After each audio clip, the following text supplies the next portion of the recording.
Sanjay classes and accounts 100%। बच्चों, आज हम लोग एक नई वीडियो लेकर आ रहे हैं आपके लिए, जिसमें मैं आप लोगों को अकाउंटिंग इक्वेशन नया चैप्टर स्टार्ट कराऊंगा। बच्चों, 11th क्लास में आपका अकाउंटिंग इक्वेशन काफी इंपॉर्टेंट रोल प्ले करेगा, क्योंकि ये चैप्टर आपका माइंडसेट बनाएगा कि हमें टॉपिक को समझना कैसे है। हमें ये देखना है कि कोई ट्रांजेक्शन्स के डबल इफेक्ट कैसे हो रहे हैं। तो कहीं ना कहीं आपकी फाउंडेशंस बनेंगी इस चैप्टर से। थोड़ा आपको प्रैक्टिकली सोचना पड़ेगा। सेकंड थिंग बच्चों, आपने जो इससे पहले वाला चैप्टर करा है, that is basic accounting terms, उस वाले चैप्टर की एप्लीकेशन होने वाली है इस चैप्टर में। आपको बेसिक अकाउंटिंग टर्म्स को जरूर ध्यान रखना है, like assets, capital, liabilities, expenses, revenue, ये सब बेसिक अकाउंटिंग टर्म्स हैं और आगे आने वाले अकाउंट्स के हर चैप्टर में इसका यूज होगा। तो अभी हम बिना टाइम वेस्ट करे अपना चैप्टर स्टार्ट करते हैं, अकाउंटिंग इक्वेशन। देखो, इक्वेशन का मतलब आप सब बच्चों को पता है, किसी भी चीज को इक्वेट करना। इक्वेशन तभी बनती है जब बराबर का निशान आता है। मतलब सर आप क्या कहना चाहते हो? यहाँ पर हमारी अकाउंटिंग इक्वेशन एक इक्वेशन है जो रिप्रेजेंट करेगी, किस चीज को रिप्रेजेंट करेगी बच्चों? सभी बच्चे ध्यान से सुनेंगे इधर। सर आज तारीख कितनी है, एक बार डेट डाल दीजिए। 21 मई 21 मई बच्चों, बिल्कुल लेटेस्ट रिकॉर्डिंग से आप लोगों के लिए लीजिए। ठीक है, अब हम स्टार्ट कर रहे हैं। चैप्टर का नाम है अकाउंटिंग इक्वेशन। सर आपने जय माता दी नहीं बोला। ओके बच्चों, जय माता दी। ठीक है, हाँ भाई तू भी बोल जय माता दी। अच्छा सुनो आप ध्यान से इधर। अकाउंटिंग इक्वेशन कहती है assets of a business will be equals to capital plus liabilities. तो ये हमें अकाउंटिंग इक्वेशन ये बात बताती है। अभी मैं इस चीज को समझाऊंगा कि क्यों एसेट्स ऑफ अ बिजनेस हमेशा कैपिटल प्लस लायबिलिटीज के बराबर होती है। इस चीज को भी हम धीरे धीरे समझेंगे। तो अगर मैं एसेट्स की बात करता हूं तो हमारे पास एसेट्स बहुत सारी हैं, जैसे कि लैंड एंड बिल्डिंग हमारे पास एसेट्स है, मशीनरी एक एसेट्स है, स्टॉक हमारे पास एसेट्स है। बेटा हम गुड्स खरीदते हैं तो गुड्स से रिलेटेड जो एसेट्स होती है इस चैप्टर में हम स्टॉक बोलते हैं। डेटर्स हमारे पास एक एसेट्स है, फर्नीचर एसेट्स है, कैश इन हैंड है, तो कैश इन हैंड मेरे पास एसेट्स है। कैश एट बैंक, सर आपने एसेट्स का मतलब तो समझाया नहीं बच्चों। अभी इससे पहले वाले चैप्टर में समझाया था ना, कोई भी ऐसी चीज जिसपे हमारा अधिकार है, जो हमारे द्वारा कंट्रोल्ड है, जो हमें बेनिफिट्स दे और जिसकी मनी वैल्यू हो, उसको हम क्या बोलते हैं? एसेट्स। मैं अगर हमारा वर्ड यूज करता हूं, that is used for the business. Anything which is owned and controlled by the business and which provides benefits to the business and which must have a money value. Like ये सारी वो चीजें हैं जिसपे हमारा अधिकार है। मैं यहाँ पर बोल सकता हूँ बोर्ड मेरा है, बिल्डिंग मेरी है, फर्नीचर मेरा, मशीनरी मेरा। तो यानी कि वो चीजें जिसपे हमारा कंट्रोल है, जो हमें बेनिफिट्स देंगी, जिसकी मनी वैल्यू है, जो हमारे द्वारा ओन हो। तो land and building, machinery, furniture, stock, debtors, ये सब हमारी एसेट्स होती है। बिल्स रिसीवेबल, एक बिल्स रिसीवेबल भी आपने पढ़ा था, एक ऐसा बिल जिसको देख के हमारे चेहरे पर स्माइल आती है, उसको हम बिल्स रिसीवेबल बोलते हैं, जिसके थ्रू हमें फ्यूचर में पैसे मिलेंगे। डेटर्स बीआर को एक्सेप्ट करते हैं, तो बीआर भी हमारी क्या हो गई बेटा? एसेट्स हो गई। और बताइए सर और कोई एसेट्स बच्चों? सर आप बताओ कोई एसेट्स आपको याद आ रही हो तो? Land, building, machinery, furniture, stock, debtors, cash in hand, cash at bank. बच्चों मुझे तो अभी इतनी ही एसेट्स ये ध्यान में आ रही है।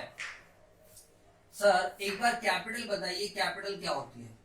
कैपिटल मैंने आपको समझाया था, ओनर बिजनेस के अंदर, ओनर बिजनेस में जो पैसा लगाता है या ओनर बिजनेस में जो चीजें लगाता है, ओनर बिजनेस में जो एसेट्स लगाता है, that is termed as capital. Like मैं ओनर हूं, मैं संजय सर हूं और हमारा इंस्टीट्यूट संजय क्लासेस है। तो मैंने संजय क्लासेस में जो पैसा लगाया या फिर मैंने जो एसेट्स लगाई है, उसको बेटा हम क्या बोलेंगे? Capital. It is the amount और assets invested by owner into the business. बच्चों मैं यहाँ पर अब आपको एक चीज समझाना चाहूंगा। दो चैप्टर हमारे साथ साथ चलेंगे, एक अकाउंटिंग कॉन्सेप्ट्स वाला चैप्टर और एक अकाउंटिंग इक्वेशन। मैं अगर खाली अकाउंटिंग कॉन्सेप्ट्स वाला कराऊंगा तो वो थ्योरी हो जाएगी एंड आप लोग बोर होते रहोगे। तो जैसे जैसे जिस कॉन्सेप्ट की जरूरत पड़ती रहेगी, मैं उस कॉन्सेप्ट को आपको यहाँ पर समझाता रहूंगा।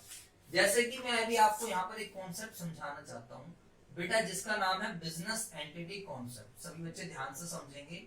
एक कॉन्सेप्ट है जिसका क्या नाम है, बिजनेस एंटिटी कॉन्सेप्ट। क्या कहता है बिजनेस एंटिटी कॉन्सेप्ट? एज पर business entity concept, business and owner are two separate person.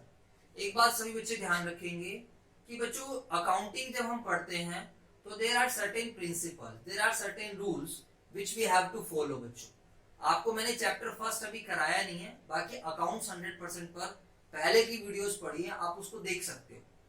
क्योंकि थोड़ा थ्योरी बाद में स्टार्ट करते हैं, पहले हम लोग फाउंडेशंस बना दी, अब हम ये चीज कर ली। धीरे धीरे जब लाइव बैचेस स्टार्ट होंगे तो वहां पर मैं आपको चैप्टर 1 भी कराऊंगा। अभी हम बात करते हैं कि अकाउंटिंग को जब हम डिफाइन करते हैं तो अकाउंटिंग की डेफिनेशन में एक पार्ट में आता है कि accounting is an art as well as science. Accounting art भी है और साइंस भी है। अकाउंटिंग को आर्ट इसलिए बोला गया है क्योंकि अकाउंटिंग करने के लिए पहले सीखना पड़ता है, पहले नॉलेज लेनी पड़ती है, तो हम कहीं जाकर अकाउंटिंग कर पाते। कोई भी बंदा अकाउंटिंग नहीं कर सकता।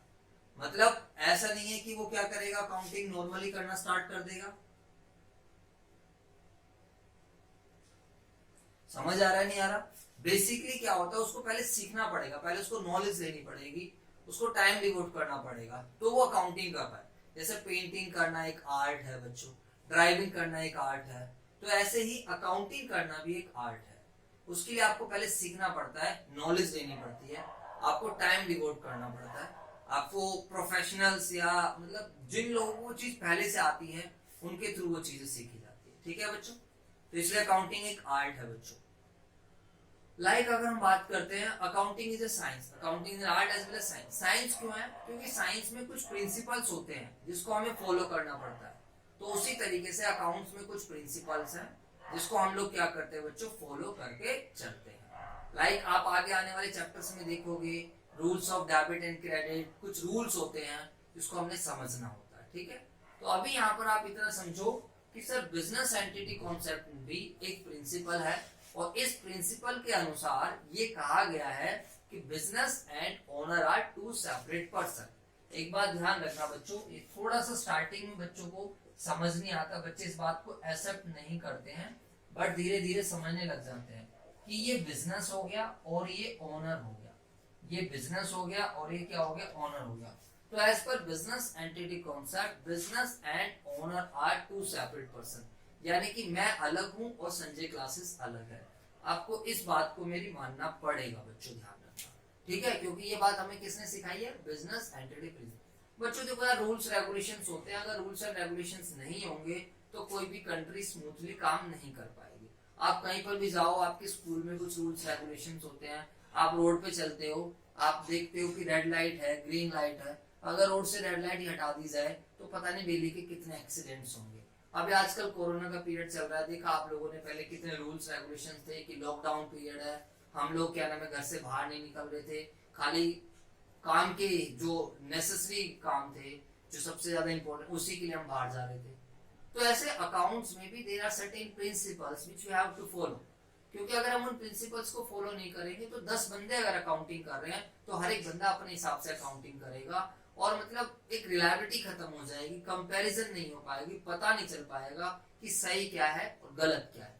यूनिफॉर्मिटी लाने के लिए, एक जैसा रिजल्ट्स लाने के लिए, एक जैसा काम हो, उसके लिए क्या बनाए जाते हैं, रूल्स एंड रेगुलेशन। तो उन्हीं में से एक प्रिंसिपल है हमारा जो हमें, जो जब हम अकाउंटिंग करते हैं जिसको हमें फॉलो करना पड़ता है, और वो प्रिंसिपल क्या है, बिजनेस एंटिटी कॉन्सेप्ट। और बिजनेस एंटिटी कॉन्सेप्ट हमें ये कहता है business and owner are two separate person.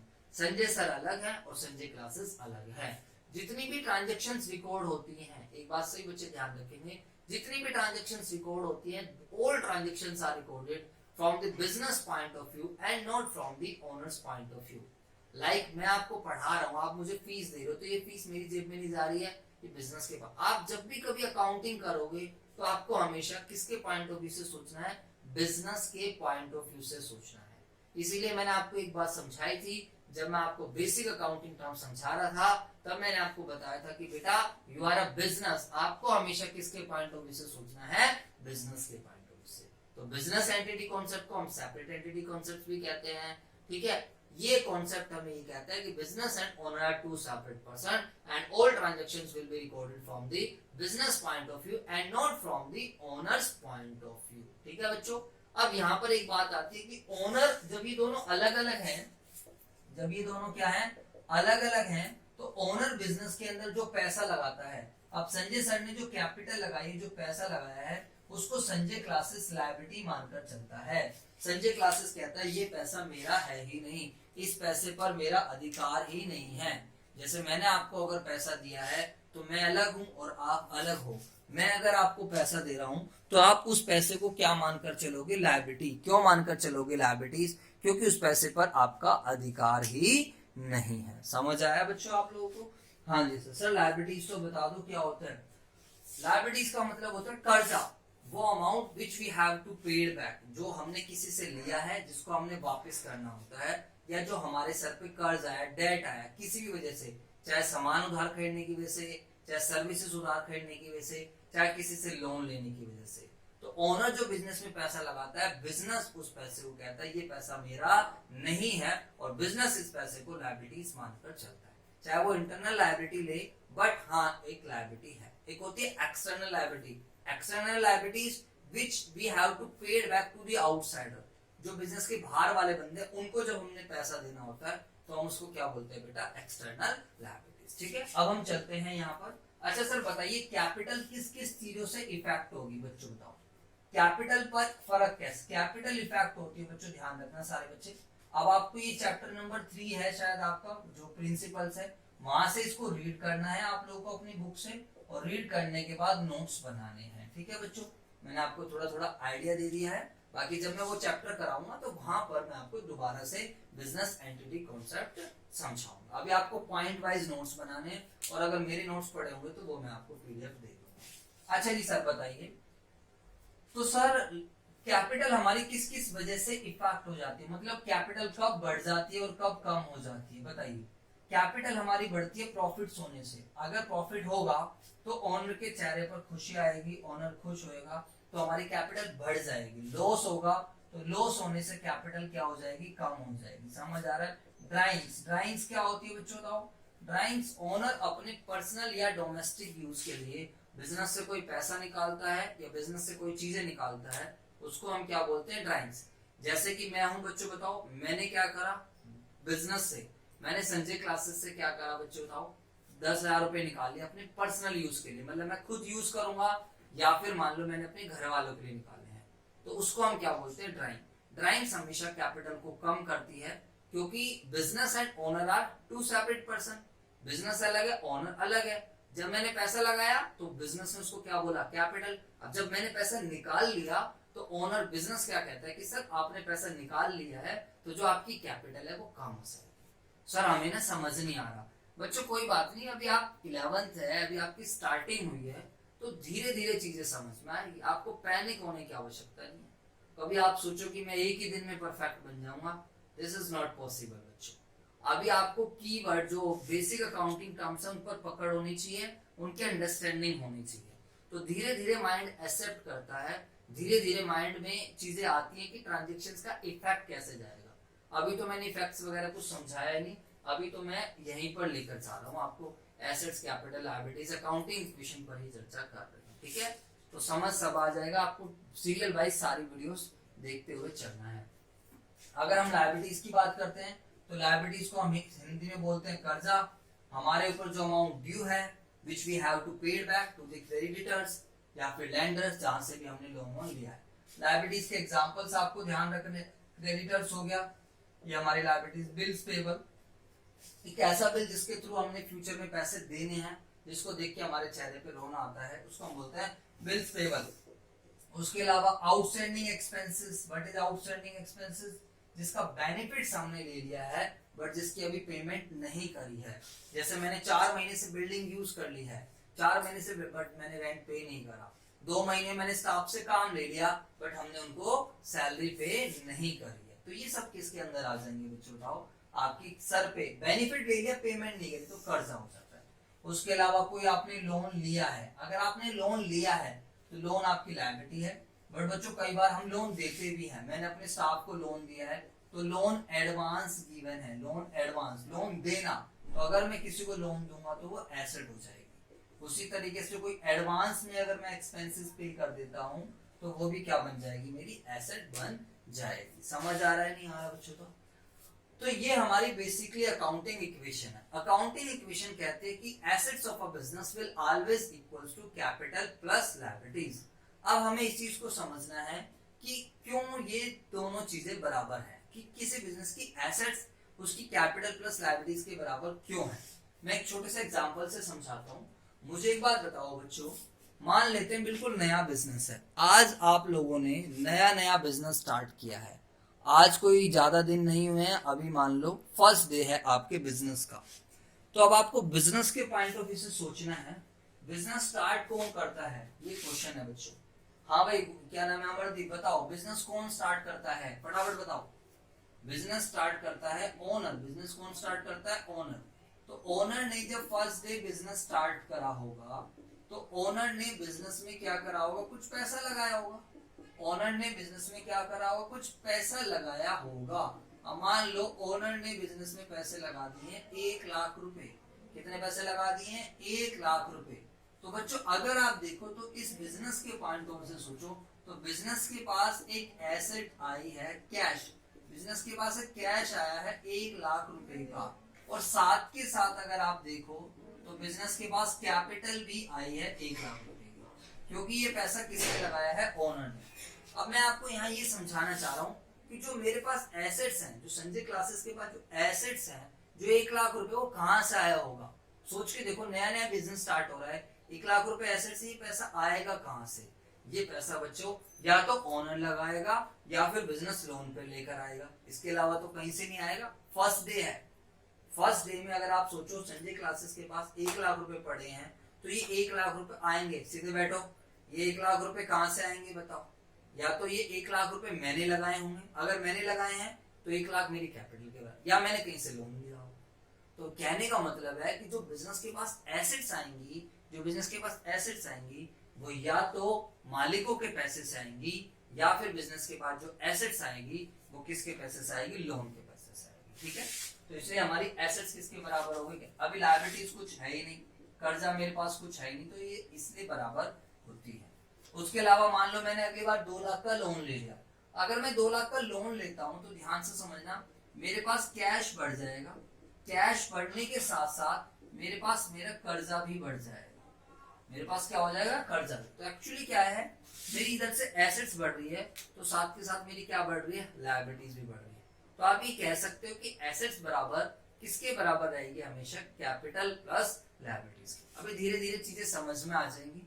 और एक कॉन्सेप्ट और है हमारा, ड्यूअल एस्पेक्ट कॉन्सेप्ट। एक कॉन्सेप्ट और कौन सा हमारा, ड्यूअल एस्पेक्ट कॉन्सेप्ट। इसके लिए चैप्टर 3 पर जाना पड़ेगा, बट यहाँ पर सुन लो। ड्यूअल एस्पेक्ट कॉन्सेप्ट ये कहता है कि जितनी भी आप ट्रांजैक्शंस रिकॉर्ड करोगे, every transaction will have at least 2 effect. हर एक ट्रांजैक्शन के कम से कम 2 इफेक्ट होंगे। Every transaction will have at least 2 effect. जैसे कि मैंने फर्नीचर खरीदा तो मेरे पास फर्नीचर आया, कैश चला गया। आपको बिजनेस के पॉइंट ऑफ व्यू से सोचना है। मैं बच्चों कभी मेरे वर्ड यूज कर रहा हूँ तो it is use for the business, आपको ध्यान रखना है। आप बिजनेस, संजय क्लासेस ने बिजनेस फर्नीचर परचेज किया तो फर्नीचर आया, कैश चला गया। मशीनरी खरीदी तो मशीनरी आई, कैश चली गई। तो आप यहाँ देख रहे हो कि हर एक ट्रांजेक्शन के कम से कम कितने इफेक्ट हो रहे हैं, 2 इफेक्ट। और हर एक ट्रांजेक्शन आपकी अकाउंटिंग इक्वेशन को इफेक्ट करती है, यानी कि इस वाले इक्वेशन को इफेक्ट करेगी। ऐसी कोई भी ट्रांजेक्शन नहीं आज तक जो आपकी अकाउंटिंग इक्वेशन को इफेक्ट ना करे। इसीलिए बोला जाता है every transaction effects the financial position of the business, क्योंकि ये जो एसेट्स कैपिटल प्लस लायबिलिटीज है, it represents the financial position of the business. अब ये थोड़े बड़े हो जाओगे ना तो समझ आएगा, कोई बात नहीं, 60-70% भी समझ आ रहा है आपको तो भी कोई ऐसी बात नहीं है। ठीक है बच्चों, अब हम बात करते हैं। अच्छा, ड्यूअल एस्पेक्ट कॉन्सेप्ट पढ़ लेना कि हर एक ट्रांजैक्शन के कम से कम 2 इफेक्ट होंगे। एक इफेक्ट डेबिट होता है, दूसरा इफेक्ट क्रेडिट होता है। बाकी डेबिट क्रेडिट की अभी हमें इस चैप्टर में जरूरत नहीं है। डेबिट क्रेडिट की हमें जरूरत पड़ेगी जब हम अपना चैप्टर नंबर 6 करेंगे, that is rules of debit and credit. तो अभी तो हमें बस खाली ये देखना है कि जो मेरी ट्रांजेक्शन है उस ट्रांजेक्शन के 2 इफेक्ट कैसे हो रहे हैं। आई होप ये बात सब बच्चों को समझ आ गई है। तो बच्चों आई होप यहाँ तक आप लोगों को समझ आ गया होगा। अब मैं आपको एक एग्जांपल समझाता हूँ, बाकी हम नेक्स्ट वीडियो में लेंगे। यहाँ पर हम देखते हैं कि कैसे हमारी अकाउंटिंग इक्वेशन इफेक्ट होती है और कैसे हमारी हर एक ट्रांजेक्शन अकाउंटिंग इक्वेशन को इफेक्ट करती है। एक एग्जांपल के थ्रू हम समझेंगे, सभी बच्चे ध्यान से सुनेंगे। जब भी आप अकाउंटिंग इक्वेशन करोगे तो आपको हमेशा अपने आप को क्या मानकर चलना है, बिजनेस। आपको किसके पॉइंट ऑफ व्यू से सोचना है, बिजनेस के पॉइंट ऑफ व्यू से। ठीक है बच्चों, बताओ। हाँ जी सर। अब देखो बच्चों, आप लोगों को एक स्केल भी परचेज कर लेना है, क्योंकि अकाउंट्स में जब भी हम काम करते हैं तो बच्चों आपको स्केल की बड़ी आवश्यकता होती है। बिना स्केल के आपका अकाउंट्स का सफर सुहाना नहीं रहेगा। ठीक है बच्चों, मतलब सर लेना जरूरी है। हाँ जी बच्चों, लेना जरूरी है। सीरियल नंबर, ट्रांजेक्शंस, क्योंकि अकाउंट्स में हर चीज का फॉर्मेट होता है। तो ये एक फॉर्मेट है अकाउंटिंग इक्वेशन का। वैसे एक दूसरा फॉर्मेट भी होता है, बट अभी हम इसी वाले फॉर्मेट को करेंगे। दूसरा फॉर्मेट इतना ज्यादा मतलब अंडरस्टैंडिंग नहीं बनवाता, इतनी ज्यादा क्लैरिटी नहीं करता है। तो जब पूरा चैप्टर हमारा खत्म हो जाएगा तो मैं आपको नॉलेज के लिए दूसरा फॉर्मेट भी सिखा दूंगा। ठीक है, हाँ जी। अभी आपको इसी फॉर्मेट से क्वेश्चंस करने हैं। एंड अगर आपको कोई भी डाउट है तो आप ऊपर दिए हुए नंबर पर व्हाट्सएप के माध्यम से डाउट्स पूछ सकते हो। ठीक है सर, हाँ जी सर। एंड अगर आपने हमारा चैनल सब्सक्राइब नहीं किया है तो प्लीज पहले चैनल जरूर सब्सक्राइब कर दे। अब आपको क्वेश्चन दिया होगा कि prepare accounting equation from the following transaction. आपको नीचे कुछ ट्रांजेक्शंस दी होंगी एंड उन ट्रांजेक्शन से आपको अकाउंटिंग इक्वेशन बनानी होगी। अब मैं खुद ही ट्रांजेक्शंस ले रहा हूं। फर्स्ट ट्रांजेक्शन आप यहां पर लिखोगे ट्रांजेक्शंस का नाम, जैसे कि स्टार्टेड बिजनेस विद कैश। जैसे कि ट्रांजेक्शंस क्या है, स्टार्टेड बिजनेस विद कैश। अब मुझे बताइए बिजनेस स्टार्ट कौन करता है, ओनर स्टार्ट करता है। बिजनेस कौन स्टार्ट करता है, ओनर। अब आपको ये देखना है कि बिजनेस के दो इफेक्ट क्या हो रहे हैं। तो बिजनेस के पॉइंट ऑफ व्यू से सोचो। मान लो आप संजय क्लासेस की अकाउंटिंग कर रहे हो, तो संजय क्लासेस के पास पैसा आया, पैसा आने का मतलब कैश आया, यानी कि कैश क्या होती है, हमारी एसेट्स होती है। कैश क्या होती है, हमारी एसेट। तो हम एसेट साइड में कॉलम बना देंगे कैश का। इस बात को सभी बच्चे ध्यान रखेंगे। जो जो एसेट्स आती रहेगी हम कॉलम में, एसेट साइड में वो कॉलम बनाते रहेंगे, अगर डिफरेंट एसेट्स है तो। ठीक है, तो मेरे पास बिजनेस में मान लो 1 लाख रुपए से हमने बिजनेस स्टार्ट करा है, तो मेरे पास कैश आ गया है 1 लाख रुपए का। सर 1 लाख कम है, 4 लाख कर लो। चलो जी बच्चों, तो पहला इफेक्ट तो 4 लाख रुपए की कैश आया। दूसरा इफेक्ट बताओ भाई अमरदीप, दूसरा इफेक्ट क्या होगा? मैं आपको बताऊं, बोला कर भाई, चुपचाप नहीं बैठना है। दूसरा इफेक्ट क्या है, फटाफट बता। पास कैपिटल आएगी, कितनी कैपिटल आएगी, 4 लाख रुपए की। तो हम एसेट्स में ऐड कर देंगे और कैपिटल में ऐड कर देंगे। क्यों ऐड कर देंगे हम कैपिटल में? क्योंकि पैसा कौन लगा रहा है, मालिक लगा रहा है। और मालिक बिजनेस में जो भी पैसा लगाता है उसको हम क्या बोलते हैं, कैपिटल बोलते हैं। तो एक तो मेरी कैश बढ़ गया है, एसेट्स बढ़ गई है, और दूसरा क्या बढ़ गया, कैपिटल। ये मोबाइल क्यों हिला रहा है बार बार? सीधा अच्छे से बैठ के ढंग से क्लास अटेंड कर, जवाब भी देना है। चलो जी, सेकंड पॉइंट, परचेज फर्नीचर। हाँ जी, अब हमें लगा कि बिजनेस की जरूरत है, काम धंधे की जरूरत है, तो फर्नीचर खरीद के लाना पड़ेगा। हमने फर्नीचर खरीद लिया 20,000 रुपए का। बताओ भाई क्या होगा? अमरदीप बताओ बेटा, जब हम फर्नीचर परचेज करेंगे तो क्या होगा? बिजनेस के पास पैसे, हाँ शाबाश, वेरी गुड। हमारे पास से कैश चला जाएगा। बिजनेस के पॉइंट ऑफ व्यू से सोचो, तो बिजनेस में कैश चला गया, एक नई एसेट्स आ जाएगी। कैश चला गया, नई एसेट, और नई एसेट्स का हम अलग से कॉलम बनाएंगे फर्नीचर। अब जिसको एसेट्स का मतलब नहीं पता बच्चों, उसको थोड़ी दिक्कत होगी तो इसलिए पहले की वीडियोस देखनी पड़ेगी। यहाँ पर आ जाएगा न्यू इक्वेशन। तो 4 लाख में से हम 20,000 घटा देंगे तो 3,80,000 आ जाएगा, जमा का 20,000 आ जाएगा, and it will be equals to 4 lakh. ये कितना आ जाएगा बच्चों, बताओ, 4 लाख। थर्ड बताओ सारे बच्चे, थर्ड अगर हम बात करते हैं, और कोई एग्जांपल, सर हमने गुड्स परचेज करे, लीजिए सभी बच्चे ध्यान से समझेंगे। परचेज गुड्स ऑन क्रेडिट लिख देता हूँ, थोड़ा सा आप सीख जाओगे। ऑन क्रेडिट, ऑन क्रेडिट का मतलब होता है उधार। मैंने सामान तो खरीदा, गुड्स तो खरीदे, बट वो गुड्स मैंने कैसे खरीदे, उधार खरीदे हैं। सर उधार क्यों खरीदे हैं? पैसे नहीं थे हमारे पास, इसलिए उधार खरीदे। सर हमें क्वेश्चन बताएगा, यस बिल्कुल बताएगा। अब बताइए कितने का सामान लिया, मान लो 1 लाख रुपए का सामान लिया है, तो बताइए सारे बच्चे अब क्या होगा। हाँ भैया अमरदीप बेटा आप बताओ।